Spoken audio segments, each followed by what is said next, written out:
We rolling. It's okay. Start whenever you're ready. Just give me the bag. Got you. I think my chapstick and shit over there. Clip for the video. Guys, it's me, Juicy J. I am back.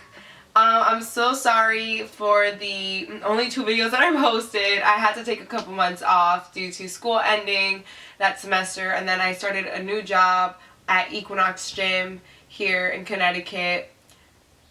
I was waking up at 4:45 in the morning to literally 12, then I would go work another job from 4 to 8, then do it all over again the next day. So I had a lot of thinking to do, and I learned a lot about myself, and so happy that I am back. We have Jules here. She's in the camera. Well, she's behind the lens. But In the camera. Yeah, she's behind the lens. She's going to be actually being a part of this video. Yeah, so let's get started. So there has been a lot of controversy, a lot of things on TV, a lot of people coming out telling their story. And what I mean about their story is them being part of the Me Too movement. If you don't know what the Me Too movement is, it's actually a movement that actually has been going on for a very long time, but it's now relevant because a lot of women are coming out now telling their story. They have been a victim of being sexually assaulted or sexually molested. And I feel like it's relevant for me to come out now and say that I have also gone through something similar. Let's roll it back to 2010. Just turned 15. It was the day after my birthday.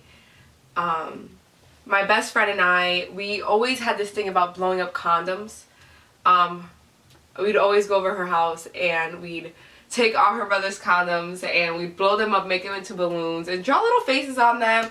And like he'd get so mad because he's like, "You guys want me to get a girl pregnant?" We're like, "We know you are." So like that was like our little thing. We would always, just blow up condoms just for fun. Like just, we're 15, we're in high school, we don't know any better. We're just trying to make her brother's life a living nightmare. I gifted Fire and Ice condoms because back in the day that's when they came out, so they were like a big thing. And I was a virgin, so like I obviously didn't think of it as, oh, I'm gonna lose my virginity. I just thought of it as, I'm gonna blow them up into balloons like me and my best friend always did. For the sake of this video and for the sake of him, I'm not gonna mention his name, so we're gonna name him Ron. So me and Ron were best friends, and he texted me one day. He's like, "Hey, are you home?" And I was like, "Yeah." I was actually home alone at the time, so like it was cool. Like my mom knew who my friends were and everything, so I didn't care if he came over. It was the day after my birthday. Like he was just here with all my friends. Like we all celebrated the day before.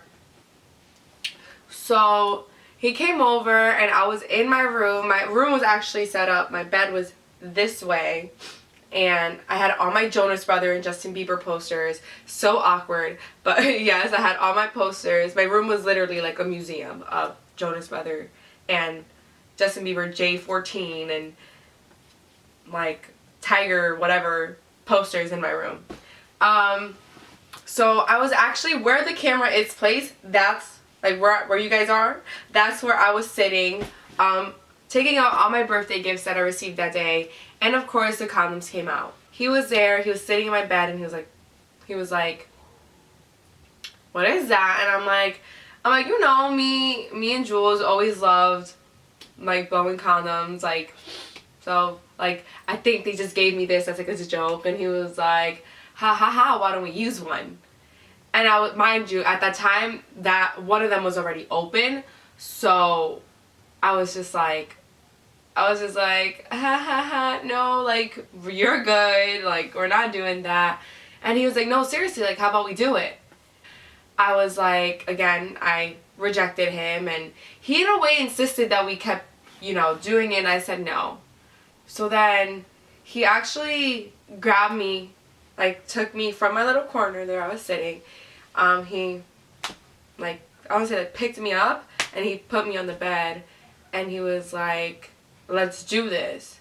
And he unbuttoned my pants and unbuckled his and just put his finger there and started doing that. And at the time, like, I didn't know what was going on. I don't know, like, I was blank. I was just blank. And I remember just turning around and I'm like, if I'm going to lose my virginity right now, like, and this was my best friend. So I was like, if I'm going to lose my virginity to my best friend, like, I mean, I should, like, in a way make this, like, romantic. Like, let me try to kiss him. And I tried and he rejected me. So at that moment when he did that, I realized that this wasn't because he liked me or anything. For him, his pants were already down, but he literally stood, like, we were laying on the bed and then he stood up and then he, like, was about to, like, do his thing.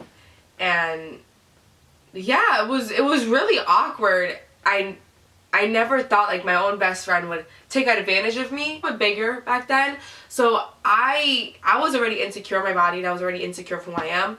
So to me, when this was all going on, I was like, wow, like, a guy actually, like, you know, like, doesn't care about the way I look. He wants me. But again, it clicked in my head and I'm like, oh crap, like, he's using me. And I remember, like, as everything was going, I literally, like, turned around and I looked at my phone. I'm like, oh my god, my mom's on her way, you gotta go. And he was just like, oh crap, okay. And I'm like, yeah, like, you know, my mom loves you, but, like, you gotta go. Like, you know how she is about me being home alone with a guy. And he left. What did you do after, like, it happened? Like, when he left, after he left, what did you do? I moved on with my day. I didn't know what just happened.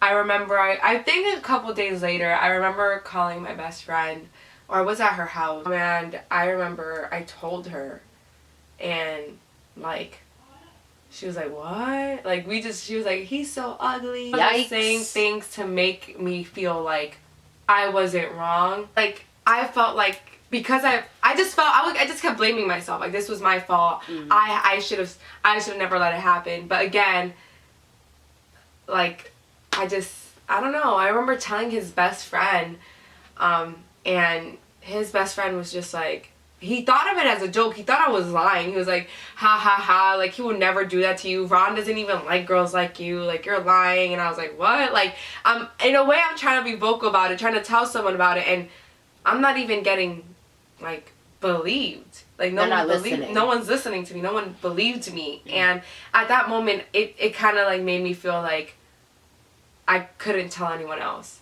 So I want to say 2017. It took me 7 years to kind of, it came back into my life. So I kept it far, far away from me. Like, it was, like, very digged somewhere in me that I just never wanted to think about it again. I just felt at that moment that all I was put on this earth was to be used. Someone showed me that they actually wanted to be with me. And that's pretty sad, you know? As 7 years passed by and I had to write a story about crossing a border, and I wrote the story anonymously for my school magazine, and I wrote about my story, and that was the first time that it actually came up back, and I wrote it about how, you know, in a way I overcame it, but I really didn't overcome it until I wrote it. What happened after you wrote the essay article? I was obsessed with it. It kept popping up in my head. Everybody that I've talked to, everybody that I wanted to be with, or someone that gave me the time of day, I couldn't stop thinking, oh, do they want me because they actually like who I am, or do they want me because they just want to have sex with me and then leave me? Like, I never cry when I talk about this, so this is just like... Well, this is more of... This video is like the full healing, like... You have to feel all that pain before you're fully healed. It's crazy because it's really sad that I had to go on with, like, you know, my life always thinking, like, does someone really want to be there for me, or do they really want to just take advantage of me? Realizing, like, Jaylene, this is what happened to you. You got used by this person. You got used by this person. Like, you don't want it to become a habit, just being used. Someone just comes into my life. This is not something I like to mention because I don't need people feeling bad for me. I ended up going to therapy again for it because it was just something that was just kept staying on my mind. I've come to the realization that it wasn't my fault. And we stay quiet for so long because we need to learn how to cope with this ourselves. And it's crazy how for me, I learned to cope with it 7 years after. The Me Too movement hits me because I was a victim. And like those victims, it took a long time for them to speak up. And it's my time. Because don't let this label you. It takes time. What I'm trying to say is you're not alone. I am here. We are here. Me too.